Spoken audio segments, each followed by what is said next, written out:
En el año 1947, Bob Pierce estaba en la China y había una niña que había quedado desamparada. Su nombre White Jade.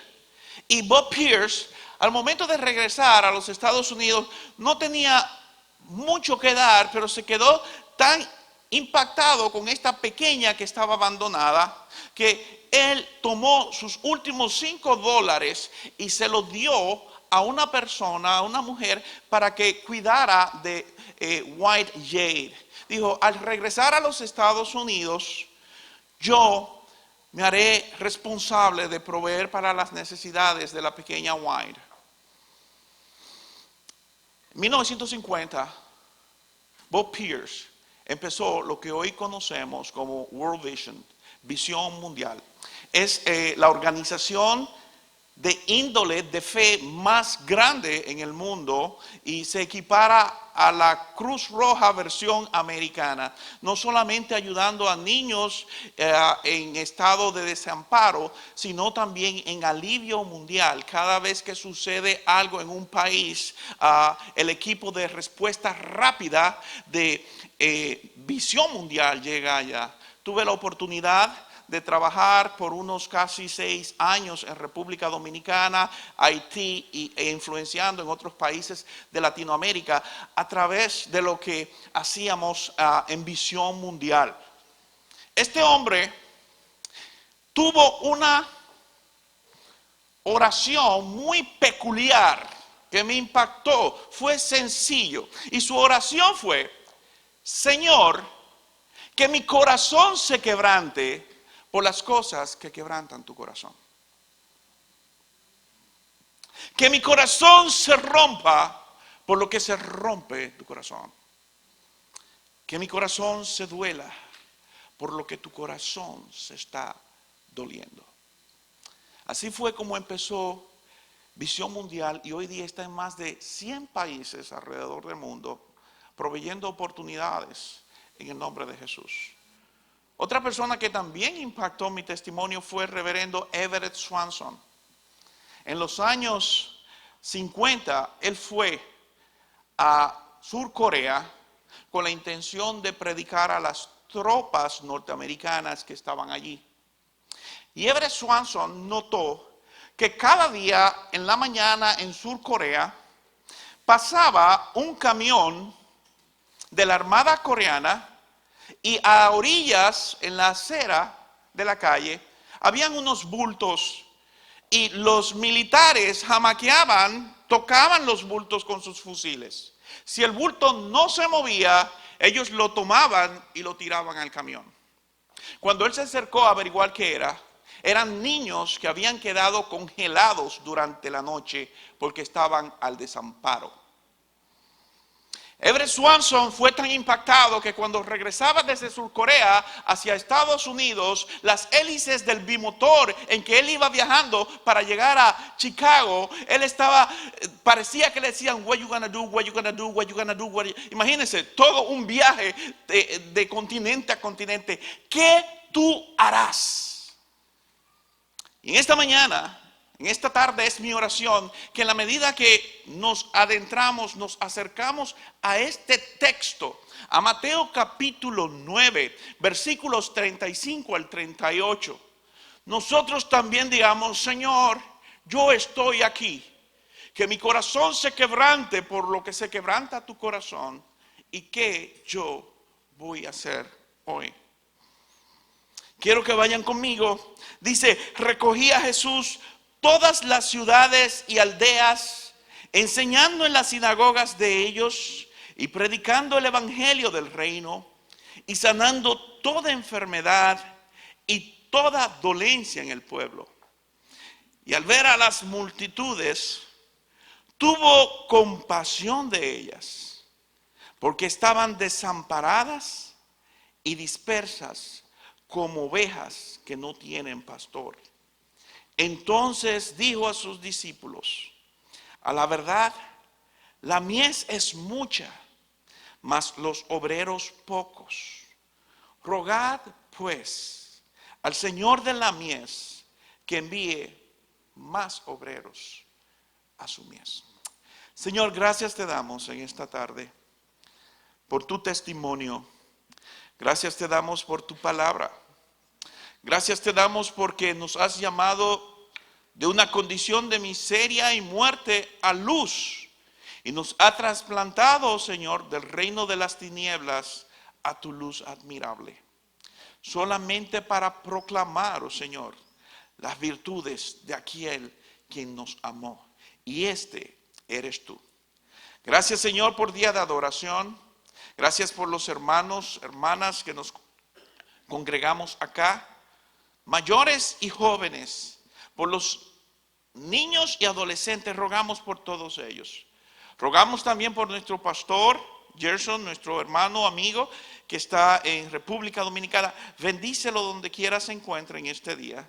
Y bendícenos también a nosotros mientras meditamos en tu palabra. En el nombre de Jesús. Amén y amén. Bien, para el día de hoy solamente quiero que nos enfoquemos en el texto. Y no he puesto un título a mi mensaje, sino más bien una reflexión en esta porción de las Sagradas Escrituras. Cada vez que yo tengo enfrente un texto bíblico y tengo que enseñar y predicar, hay dos preguntas básicas que yo hago al texto. Y mi primera es, ¿de qué está hablando el texto? Y cuando yo leía varias veces estos 4 versículos, ¿de qué está hablando el texto? ¿De qué se refiere el texto? Y la segunda es, ¿qué dice de lo que está hablando? Primero, ¿de qué habla? Y segundo, ¿qué está diciendo el tema? Bueno, el tema es el amor. ¿Qué dice del amor? El tema es de la amistad. ¿Qué dice de la amistad? Bueno, acá, cuando yo estaba viendo esto, ¿de qué habla el texto? Yo estoy viendo las necesidades apremiantes que Jesús atendía en su ministerio público. Este es el ministerio público de Jesús. Y aquí estamos viendo, está hablando de las necesidades apremiantes de la audiencia de Jesús en su ministerio. ¿Cuáles eran esas necesidades? Y la segunda pregunta ante esas necesidades, ¿qué está diciendo el texto? Que Jesús tuvo compasión por los perdidos. Tan sencillo como esto. No es muy difícil. Jesús tuvo compasión al ver necesidades puntuales, necesidades integrales, necesidades, como dirían algunos, holísticas, necesidades espirituales, físicas, sociales, emocionales, de todo el sentido de la palabra, de manera integradora. Habían todo tipo de necesidades y eran apremiantes estas necesidades. ¿En qué contexto está hablando nuestro Señor? Rápidamente, para que tengamos una idea. El autor de esto es Mateo, uno de los discípulos de Jesús, quien era un cobrador de impuestos. Y Mateo era un judío que se había vendido. Un judío que estaba apoyando a los imperialistas, a los opresores, al gobierno romano. Y en esta situación de aprovechado, no solamente estaba colectando para el gobierno romano, sino que también robaba cuanto podía. Mientras hacía su gran negocio, Jesús le llama. Y Mateo, cuando es llamado por Jesús, dice la palabra, inmediatamente dejando el banquillo de los tribunos, siguió a Jesús. Y él tuvo esa oportunidad de conocer. Su vida fue transformada. Su vida miserable fue transformada al tener un contacto con Jesús. Ya no era importante robarle más al pueblo. Ya no era importante tomar ventaja. Ahora, Señor, quiero que llegues a mi casa. Te haré un banquete. Quiero que vengan mis amigos. Y es necesario que ellos escuchen. Porque yo estaba muerto espiritualmente. Yo era un gusano. Yo era una lacra política y social. Y ahora he gustado de ti. Ven a mi casa. Y llevó a todos sus amigos publicanos. Mateo tiene la tarea, por el Espíritu Santo, como buen judío, de escribir a la nación de Israel, a los judíos. Ese es su énfasis. Cada uno de los evangelios tiene una audiencia primaria. Y la audiencia primaria de Mateo son los judíos. La de Marco son los romanos. La de Lucas son los griegos. Juan en su evangelio es más universal. Y cuando Mateo está escribiendo, él quiere hacer el punto de todos los puntos de que Jesús es el Mesías. Jesús es el Hijo de Dios. Y está escribiendo a los judíos que estaban esperando profecías, que conocían el texto. Ahora este judío está evangelizando a los judíos. Y era muy apremiante para él demostrar que a pesar de que Jesús estaba en medio de ellos, Jesús era el Hijo de Dios. No solamente que Jesús era el Hijo de Dios, su énfasis era: Jesús es Dios mismo. Y por cuanto Jesús es Dios mismo, es reiterante en su mensaje: el reino de los cielos se ha acercado. Y él está predicando a sus hermanos judíos: presten atención a mi evangelio, a mi biografía de Jesús, porque yo le voy a dar testimonio a ustedes como buen judío de cómo en Cristo Jesús todas las profecías del Antiguo Testamento convergen. Él es el Mesías que esperábamos. Él es el que puede salvarnos. Él es enteramente hombre. Él es enteramente Dios. Él es el Salvador del mundo. Ese se merece un gloria a Dios. Este es el énfasis que él está haciendo en su libro.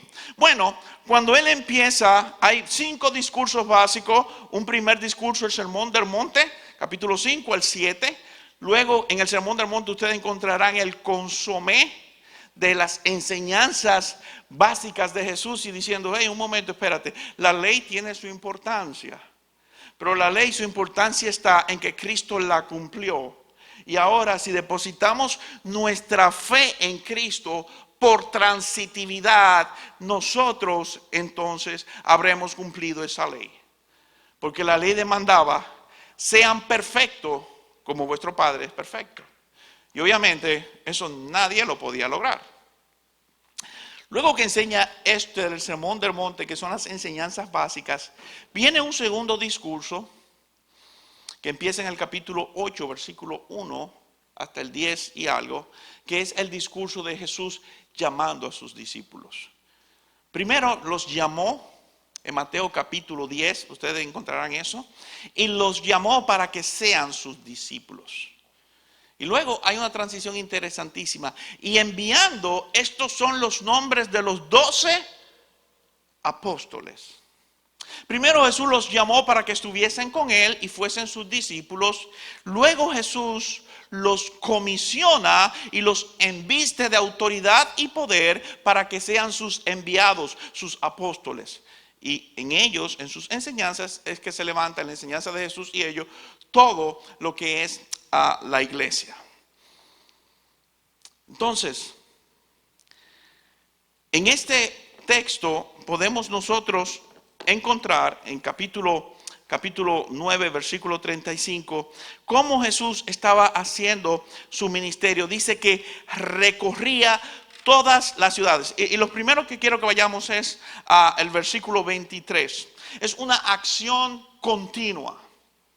Jesús está recorriendo. Esto quiere decir que iba y volvía y volvía y volvía. Estaba recorriendo Jesús todas las ciudades, las aldeas, enseñando en las sinagogas de ellos y predicando el evangelio del reino y sanando toda enfermedad y toda dolencia en el pueblo. Es interesante, antes del Sermón del Monte, en el capítulo 4, versículo 21 y algo, está diciendo una vez más que Jesús, cuando empieza su ministerio público, recorría todas las aldeas, todas las ciudades, sanando, echando fuera demonios, y toma como un break y da el Sermón del Monte y vuelve y retoma este mismo tema. La importancia de la enseñanza intencional y de la predicación intencional. Son dos cosas importantes que el autor está señalando. Y nosotros como iglesia debemos hacer una sin dejar de hacer la otra. Es necesario hacer la enseñanza, la doctrina, la sana doctrina. Eso es importante. La didascalia, la doctrina, es el conjunto de enseñanzas bíblicas que creemos.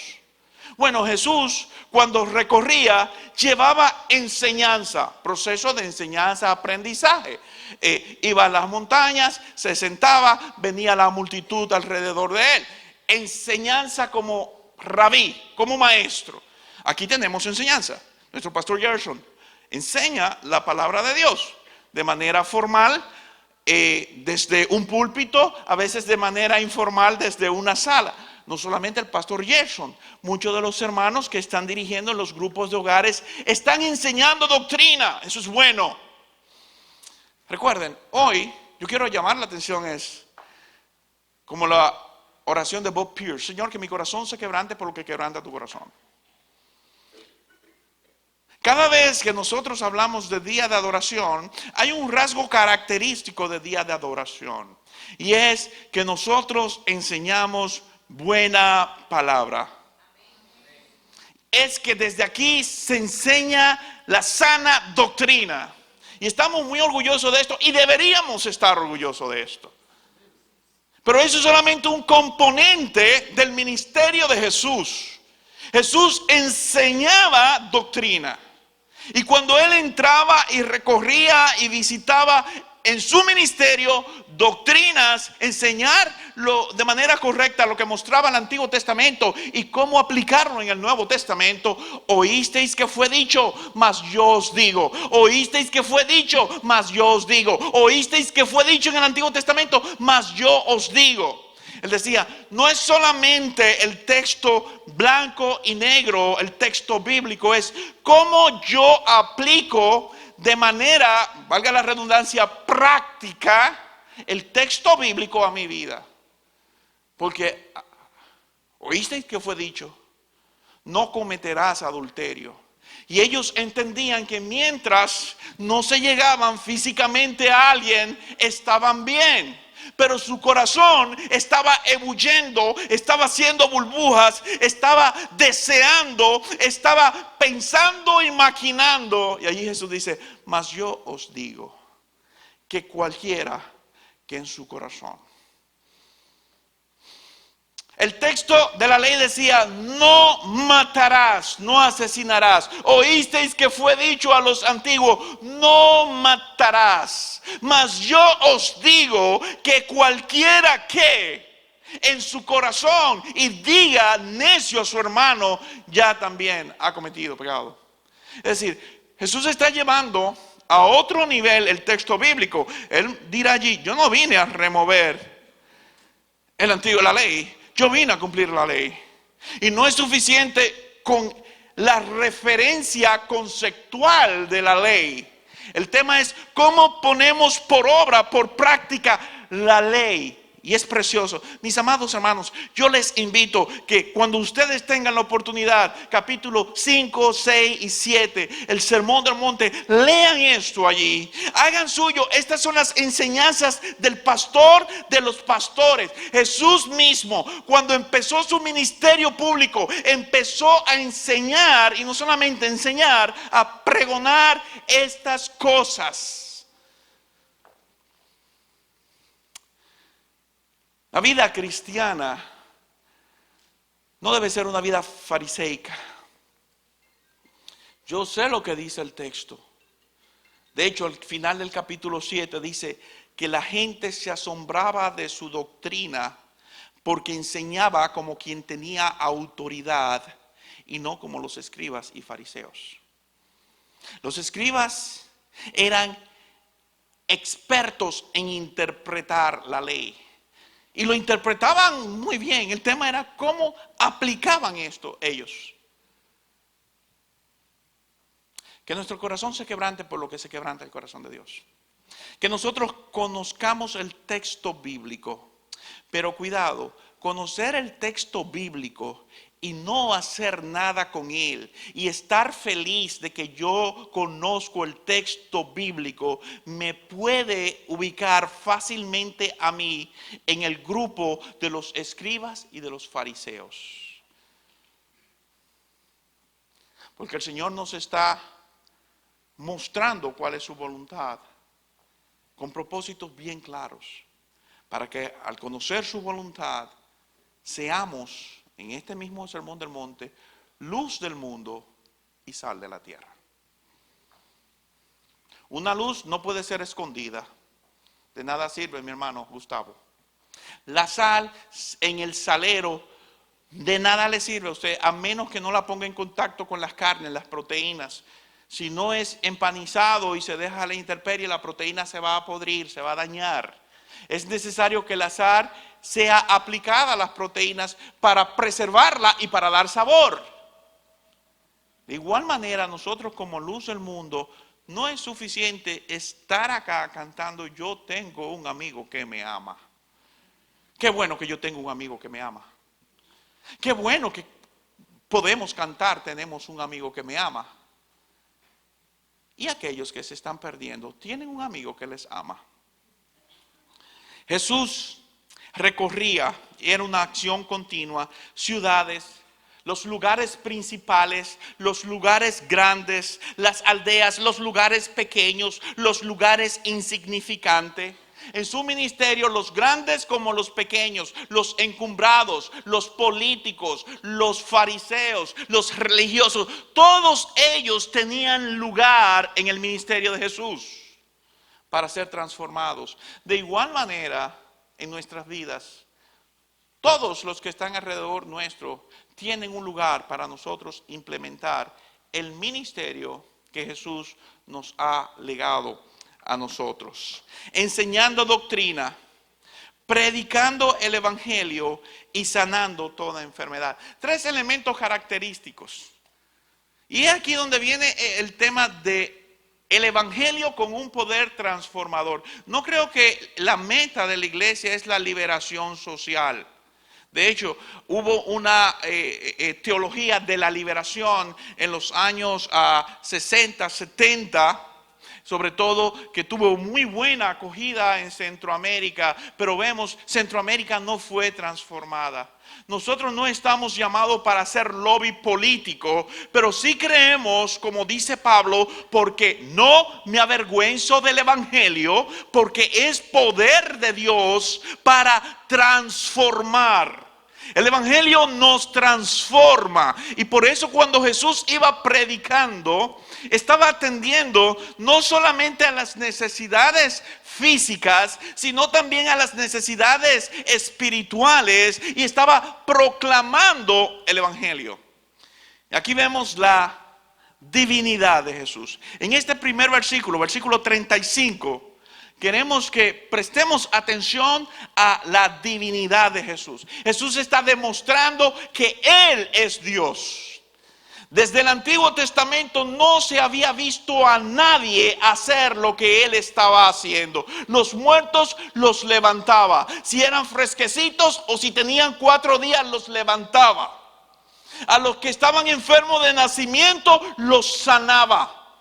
De hecho, en Juan capítulo 9 y capítulo 11 hay 2 milagros excepcionales, extraordinarios que Jesús hace delante de todos, que es devolver la vista a un ciego y resucitar a una persona después de 3 días de muerto, de 4 días. En la tradición de ellos se decía que solamente el Mesías tendría la capacidad, tendría el llamado para a una persona de nacimiento sanarla y para resucitar a alguien de más de 3 días.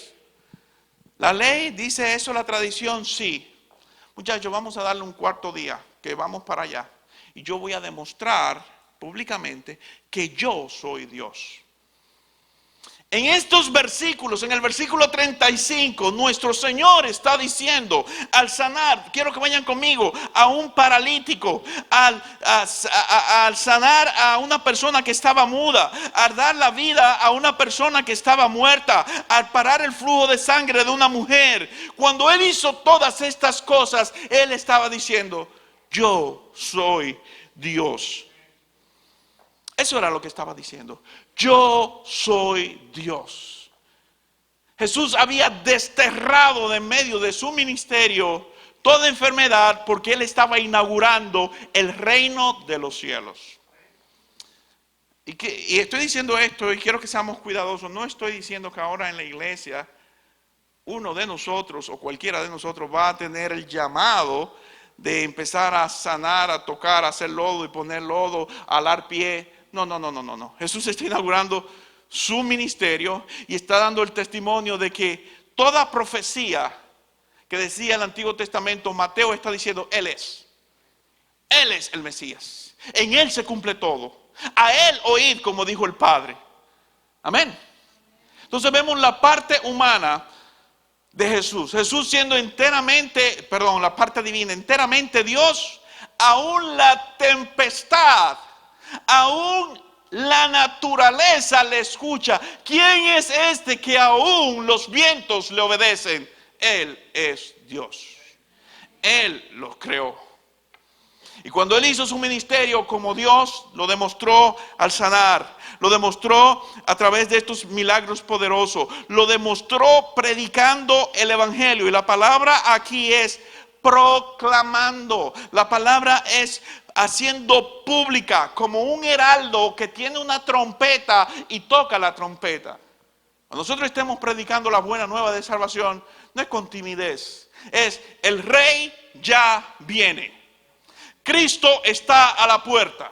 El reino de los cielos se ha acercado. El reino de los cielos está entre vosotros. Mis amados hermanos, debemos ser apremiantes, porque el tiempo es corto. Y Jesús lo hacía recurrentemente y nos está dejando un legado a nosotros. Jesús fue el pastor de sus almas, pero atendió a sus necesidades no solamente espirituales, sino a las necesidades físicas. Escuché a un pastor una vez con una premisa que dice: un abuso de una verdad no invalida la verdad. Tristemente los cristianos somos muy tímidos en hacer obras de bien social porque no queremos que se nos equipare a los católicos o tampoco a los de la teología de la liberación, porque ellos abusaron de hacer obras sociales. No, espérate, el hecho de que alguien abuse en su teología de algún concepto que es correcto, esto no anula el concepto. Nosotros hemos sido llamados, Efesios capítulo 2, versículo 10, para transitar por un camino de buenas obras que el Señor ya ha preparado de antemano para nosotros. Nosotros estamos supuestos a, en el nombre de Jesús, ir y deshacer las obras de las tinieblas. No debemos ser tímidos en estos. De hecho, hemos sido llamados para esto. Muchas personas entienden que a través de la predicación del Evangelio, veo que esa persona llegó delante de mí descalza, con hambre, y hay claros indicios en su piel y en sus ojos de que está muy enfermo. Mira, toma este tratadito, déjame orar por ti, que el Señor te bendiga, que todo espíritu de miseria se vaya de ti. Hermano, ya tú sabes, si tú no te sanes porque te falta fe, porque ya yo oré por ti. Hermano, tal vez tú ni tengas que orar por esa persona. Tal vez lo que tú tienes que hacer es abrazar a esa persona, acompañarla a tu casa, abrir tu closet, y de todas las cosas que tú dices no tengo que ponerme, que está lleno tu closet, empieza a sacar de allí. De todas las cosas que hay en tu despensa que tú dices no tengo que comer, pero tú estás sobrepeso ese tiempo, de eso saca y dale a esa persona. De toda la comida que se está pudriendo en tu casa y tú dices es que no me gusta eso, de eso ponlo en un lugar decentemente, con dignidad, y dáselo a alguien. Porque tú eres mayordomo y por eso tú y yo daremos cuentas al Rey de los cielos.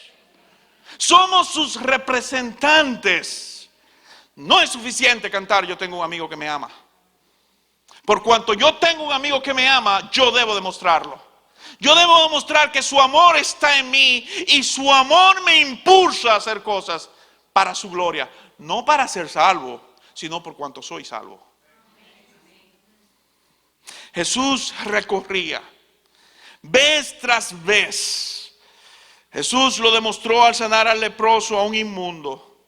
Y es interesante cómo Mateo desde el capítulo 8 viene describiendo. No es casualidad. El Espíritu Santo es el autor de la palabra. Y desde el capítulo 8, estamos en el capítulo 9, desde el capítulo 8, luego que da su sermón, Jesús sana a un leproso, la escoria de la sociedad. Cuando alguien lo veía, tenía que empezar esta persona sin ningún tipo de dignidad. Inmundo, inmundo, no te me acerques, yo te hago daño, inmundo. Los evangelios recaban este testimonio. Y el leproso que se acercaba era digno de muerte, de ser apedreado. Y hubo un leproso que se enteró que Jesús andaba por allí. Y dice, ya yo no tengo nada que perder.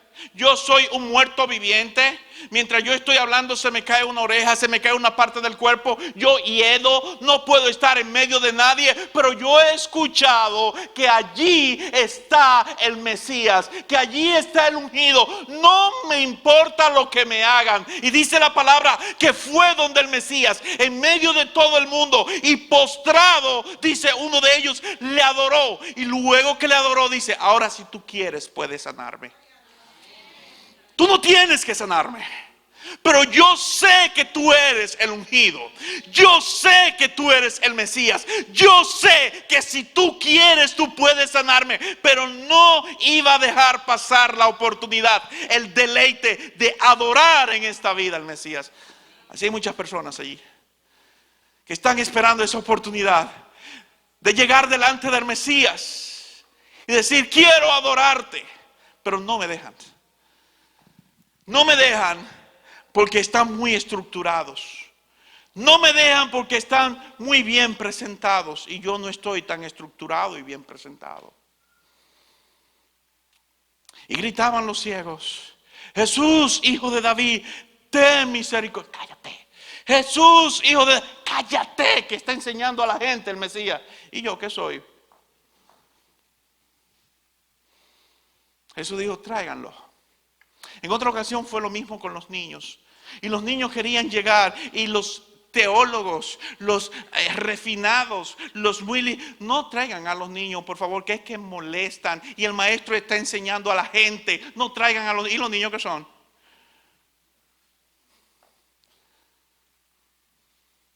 Dejad a los niños venir a mí y no se lo impidáis, porque de ellos es el reino de los cielos. Muchas veces nosotros estamos impidiendo que los niños vengan a la presencia del Señor. Con nuestro testimonio, con nuestra conducta, con las cosas que hacemos y con las que dejamos de hacer, estamos poniendo barricadas para que los niños y los adolescentes vengan al Señor. Es que con ese corte no puede venir a la iglesia. Es que yo no te voy a llevar con esa fachada a un estudio bíblico. El Señor, no impidáis. El reino de los cielos es de ellos. Si van a molestar, que molesten acá. Si van a tener su corte de guacamayo, que lo tengan acá. Pero no le impidamos, porque de ellos es el reino de los cielos. Jesús estaba muy empeñado en el poco tiempo que tenía de su ministerio público, hacer saber a la gente la necesidad y atender a sus necesidades. Versículos 36. Dice que Él sanó todo tipo de enfermedad, desde las físicas, el nosos, las enfermedades emocionales, las psicológicas, las espirituales. Si habían endemoniado también los sanaba. Y versículo 36, y al ver la multitud tuvo compasión de ellas. Y al ver la multitud en su ministerio público, al recorrer, al entrar en interacción con.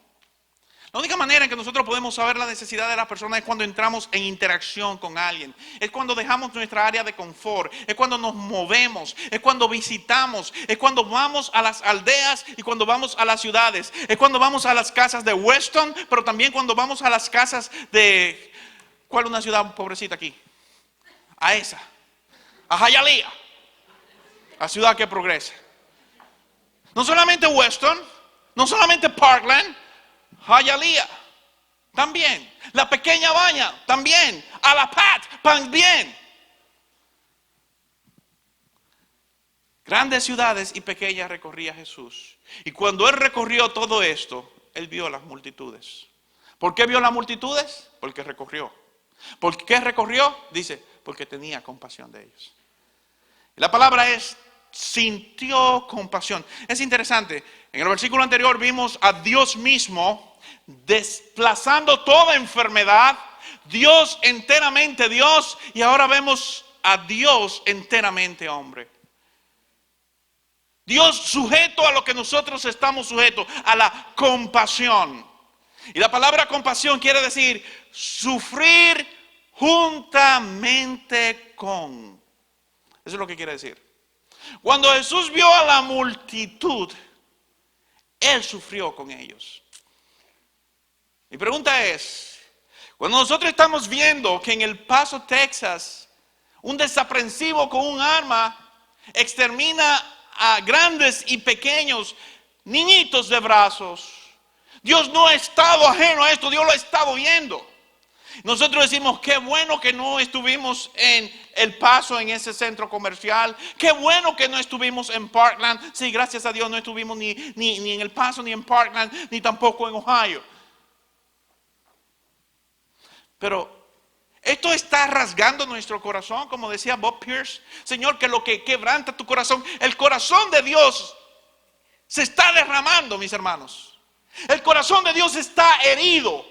Porque Dios que ha creado al hombre a su imagen y semejanza, y la vida del hombre es sagrada, y el hombre no está respetando al hombre. Quiero que vayan conmigo a Jeremías capítulo 9, versículo 1, como a través del profeta está diciendo Dios. Está diciendo, oh, si mi cabeza se hiciese aguas y mis ojos fuentes de lágrimas, para que llore día y noche los muertos de la hija de mi pueblo. Para yo llorar por mi pueblo, mi gente se está muriendo. Fíjense cuán compasivo es Dios. Dios es tan compasivo que le dice a Moisés, cuando Moisés dijo, quiero verte, dice, no me puedes ver, pero voy a pasar y tú verás mi gloria. Porque yo tendré misericordia, Moisés, de quien yo quiera tener misericordia. Dios es un Dios, tu Dios, mi Dios es un Dios misericordioso. Es un Dios compasivo. Y ahora ese Dios compasivo que se expresa a través de los profetas en su compasión, al tomar forma de siervo, al tomar la forma de hombre, al limitarse a sí mismo y hacerse semejante a su criatura, Él siente lo que siente su criatura y llora cuando ve a la criatura. Y la palabra dice, sintió compasión por ellos. Las necesidades apremiantes del ministerio de Jesús en todas las esferas. Jesús atendió a las personas y sus necesidades. No solamente predicándole el evangelio para que vayan al cielo, sino que tú necesitas ser sanado, vamos a sanarte. Que tú necesitas ser escuchado, vamos a escucharte. Que tú necesitas ropa, vamos a proveerte ropa. Que tú necesitas, estás preso, necesitas el consuelo, estaré dándote el consuelo. El Dios creador de todas las cosas, sufriendo juntamente con lo que había creado.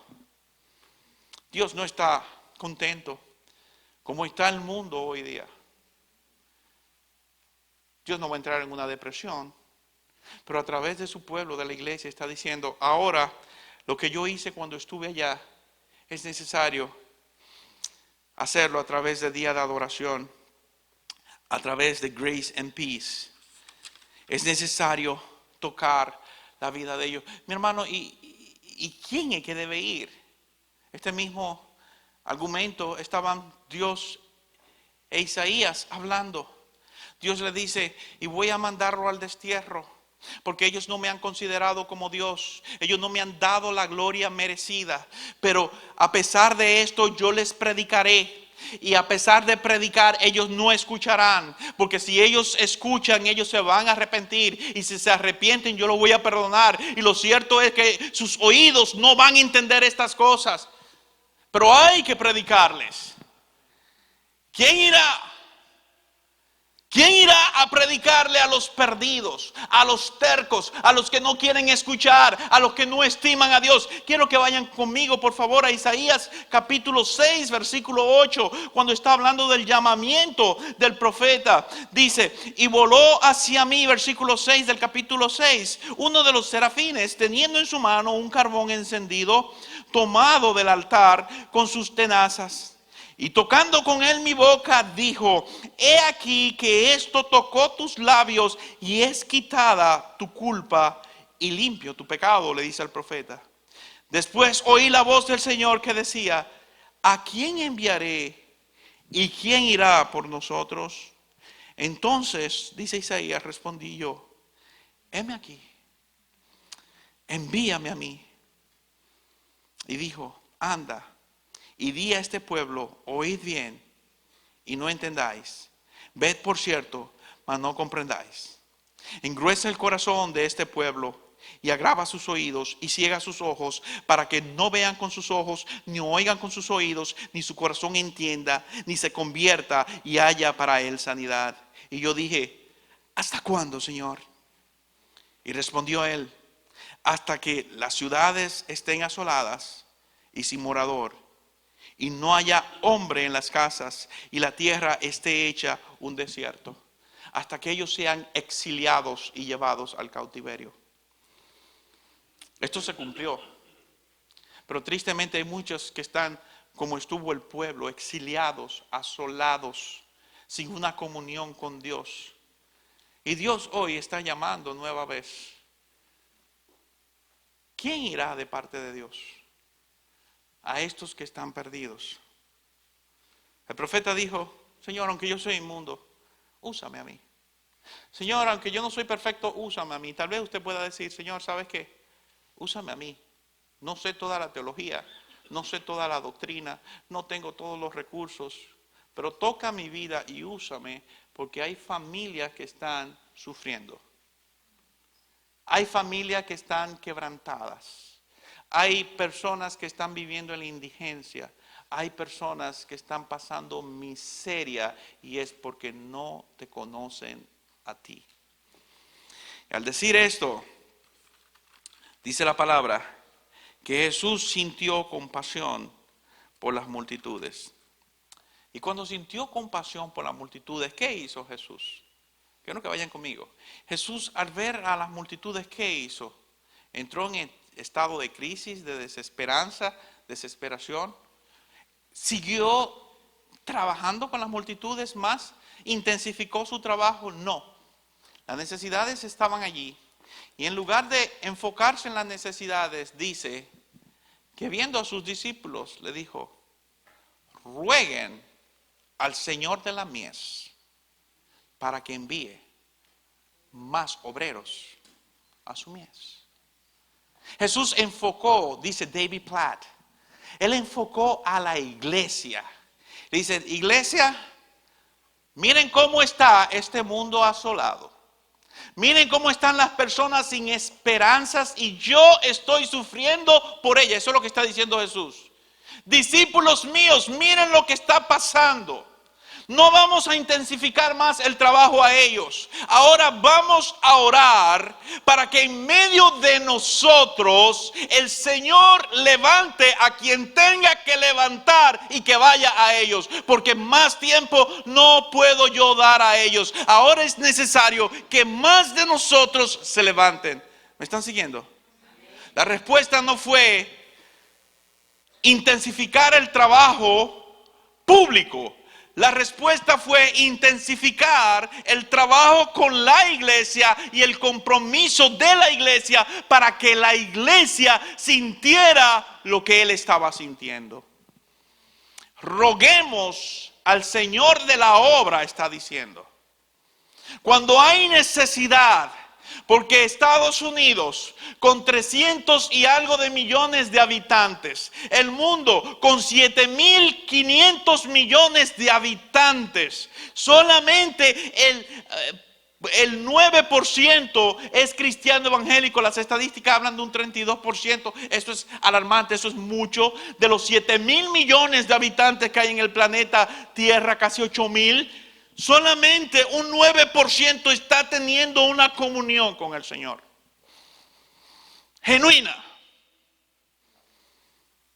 El tema no es servirle más a ellos. El tema es, Señor, es necesario que tú pongas de tu compasión, que tú avives el fuego, que tú pases tu carbón y que tú me envíes a mí.